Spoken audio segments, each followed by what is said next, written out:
Hi there, Jim with Pre-Velo Bikes here, and today I'm going to show you how to adjust hydraulic disc brakes. In this video, we'll go over how to align calipers and to troubleshoot any issues that you might have, true brake rotors, and install brake pads. Alright, so we're going to start by installing new brake pads, but as we go through the video, I will explain what we're doing, certain problems that can come up, and how to fix those problems just with simple solutions. Alright, so first, let's just remove the front wheel. So on this bike, it's a through axle with a 6mm hex key. Front wheel is going to be removed in a variety of ways, so you might have to remove this differently depending on the bike you're working on. All right, so pull the wheel and set the through axle aside. And now, before we just jump in and install the brake pads, we want to prep the caliper for installation. So I have a pad spacer here. What this does is on a hydraulic brake, they're self-adjusting. So as pads wear, the brake pads are going to slowly find themselves further in. Okay, so you would use this to space the pads back out. If you don't have one of these at home, an alternative is a flathead screwdriver. There would be different scenarios when you might want to space pads outside of just replacing brake pads. So one is if you remove the wheel and you pull the front brake like this, the brake pads are going to go in. And if brake pads are in like that, they've been adjusted without a rotor. That means when you put the wheel in, the brakes are probably going to rub all the time, or they're just going to be super tight. In that scenario, you really want to use this tool because you're going to space the pads and leave these pads in. If you're replacing the pads and you use a flathead screwdriver, it's probably going to mar up the pad a little bit. So if you mar up the pad and you damage it, you probably don't want to use that pad anymore. So flathead screwdriver for replacing brake pads is okay. If you need to just spread it out, I really recommend doing it with the proper tool. Okay. So now that our brake pads are stuck in, I'm going to take this tool, stick it in between the brake pads, and then those brake pads just pushed back out. Okay. And now we're going to go ahead and remove these brake pads and get ready to install a new set. So on this caliper, the pin that goes through to hold the pads is a 3mm Allen key. Sometimes it's a cotter pin, sometimes it's a different size Allen key. But on this one, you just stick it in the pin here and unscrew it.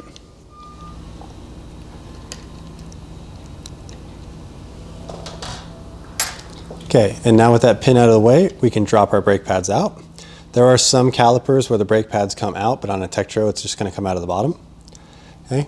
Now our brake pads are two separate brake pads, and then this clip in the middle. So for the purpose of this video, I'm using a brand new bike, so these brake pads are not worn out. But if your pad was worn out, you would see less pad going all the way down to the brake backing plate here. And then this little spring, so that spring also works as a wear indicator. So if the brake pad is starting to get close to the same thickness as that spring, then that's how you know you need to replace your brake pads. All right, so to install our new brake pads, so I'm going to get both my pads together here. So this spring clip, some of these are going to be right and left, so it'll have an R and an L. The R is going to head towards the drive side of the bike. The L is going to be towards the non-drive side. This one doesn't have a direction. So I'm just going to sit my brake pads into the spring clip, squeeze them together, and I'm going to load them in through the bottom of the caliper. Now again, some brakes, these are going to go in from the top, but on this Tektro caliper, they go in from the bottom. So load these guys right in. So they should be able to slide right in, and then you'll see them pop up the top. Now your fingers have oil on them, so always try to not put your finger on the surface of the brake pad itself when you're doing this.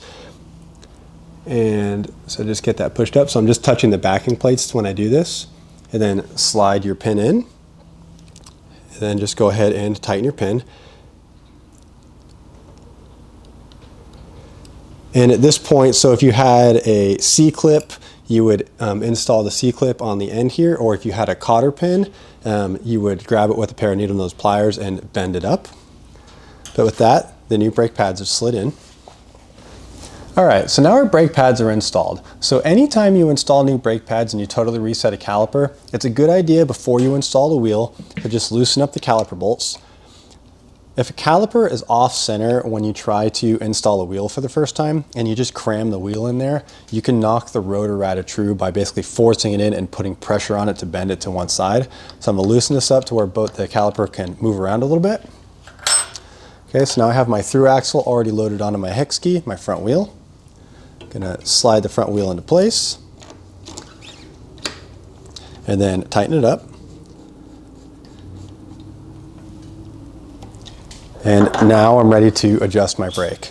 Okay, now if you have a really used and dirty bike, you might want to clean out the caliper. That was a step that I actually kind of skipped earlier since this is a new bike. But if you have something that's really dirty and dusty, it's a good idea when the pads are out of there to grab a clean rag and just try to wipe out some of the dirt and dust. There are some other tricks that you can kind of dive into, but I'm not really going to get into them in this video, about how to clean calipers. But for the most part, if you just wipe out the debris, you'll be in pretty good shape. All right, so now to adjust the brake, I think the easiest thing to do, and this works with most quality brakes, just spin the front wheel. You can hear that it's rubbing, and grab the brake. Then take your Allen key, snug the bolts. So I'm not torquing anything down yet, I'm just snugging them. Okay, so just give it enough pressure to hold the caliper in place. Now the brake might not be rubbing. This brake is good. All right, so now I could just go in there and just maybe check it a couple times. So now it started to rub. Go in there and torque it down. And this one's still rubbing. So you can tell it's not a constant rub, it's just in every couple of spots. So if it's really slight, and this one is, I could probably get that out with an adjustment. So you just kind of eyeball it. You look in through the caliper, and this is hard to see in person. It might be even harder to see on camera. And even if I point the camera in here, you might have a difficult time seeing it. So I can see that it looks like the brake pad on this side is rubbing, and on this side there's some clearance. So I'm going to try just one bolt at a time. So I'm going to leave that bolt tight, loosen up this top bolt, and then I'm just going to gently grab it with my finger and pull it over a little bit, snug it down, and give it a spin. Now, anytime you spin the wheel, make sure that your fingers are not inside the brake rotor. So brake rotors are very sharp, especially when they're spinning. You can cut your finger pretty bad. All right, so now this one, it's good to go. Okay, so tighten everything down, and always just spin it a few times and check it. And that's it. It's a really simple caliper adjustment. Now, in some cases, you might not be able to get it adjusted. You just can't get that rub away. It always rubs in one spot. And if it's just rubbing in one single spot, what that usually means is that the rotor itself is out of true. Now, if a rotor is out of true, there is a tool to fix it. So this one's made by Park Tool. It has a small and a large end. There are other ways to do this, like you can use an adjustable wrench and put it on there and pinch it down. But when you do that, it more replicates the shorter part of this tool. I really like using the long part and bending rotors by the arm. If you only bend kind of this top portion of the rotor, it doesn't perfectly center it, and it doesn't seem to work as well. So I would always try to use the proper tool with this long side. I've just found that it works a lot better. Okay, now, bending rotors is also, it's a pretty difficult thing to do. I have a lot of experience doing this, and sometimes I still find one where I just can't get it.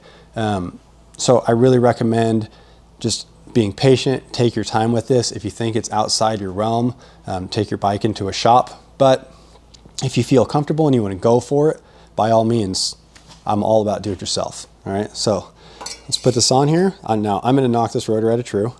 So I'm just going to pull it a little bit. So now I have a pretty bad rub. So, and you can see I didn't really put a lot of pressure on that, and this rub is pretty bad. Okay. Now this isn't something that I wouldn't ride this bike like this. So sometimes with just a little bit of rub, it's tolerable. This is terrible. Okay. So I'm going to listen for it. And a lot of times if you just spin the wheel slowly, it'll probably stop itself where it's rubbing. So even this one still managed to push through.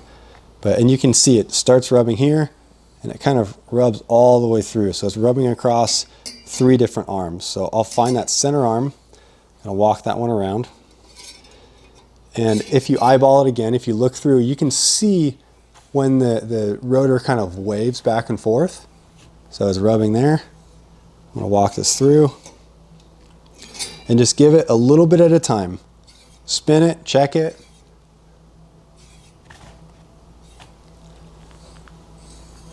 Then again, always try to confirm where the rub is before you just start bending on the rotor. And that looks like it. Let's spin it, make sure it's gone. Oh, there's still a little bit there. Okay, so I can tell it's right there. going to walk that through. You give it a little nuzzle on these two, so it looked like it was kind of rubbing around this area, so I'm just bending both of them. And there it is, it's away. Now, obviously, if you put too much pressure, you're going to bend it too far in one direction and you're going to have to sit there and bend it back. So if that happens, it's okay. You can sit here and bend this thing all day and really not cause problems to it. There are going to be some rotors, like the Ice Tech Shimano rotors, that are aluminum rotors with steel pressed on top. Those ones are going to true differently than these ones. So every rotor, some are softer, some are harder. There's some of the new Tektro rotors that are really thick. Some other rotors are also starting to get pretty thick. So take your time, go within your abilities, and just nudge it a little bit at a time and use increasing pressure. Don't just get on there and bend the whole thing, or else you'll end up with bigger problems and have to replace a rotor, which in some cases is pretty costly. All right, that's it. I hope your brakes adjusted easily and you got a lot out of this video. If you have any questions, drop it down in the comments or feel free to send us an email, support@prevelo.com. Thanks again. Take care.